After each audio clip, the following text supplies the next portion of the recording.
C'était avant là la riposte iranienne sur Israël. Mais je veux dire, voilà, c'est évidemment que Netanyahou n'a jamais voulu la paix.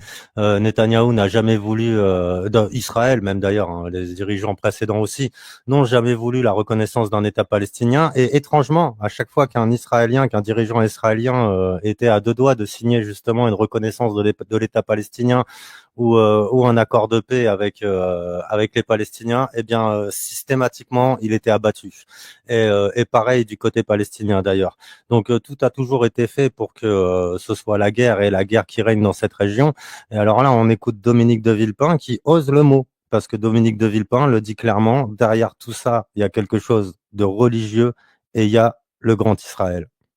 Mais la question qui est sous-jacente derrière ce but affirmé, c'est davantage, à mon sens, l'ambition de Benjamin Netanyahou et de son gouvernement d'aller plus loin. Ça veut dire quoi, aller plus loin ? C'est de mener à la fois ce que certains qualifient de la Grande Guerre, c'est-à-dire frapper l'axe de la résistance. L'axe de la résistance, c'est le Hamas, bien sûr, c'est le Hezbollah, ce sont les milices chiites en Irak. Les Houthis au Yémen aussi. Ce sont les Houthis du Yémen. Et c'est le grand leader iranien, donc aller beaucoup plus loin.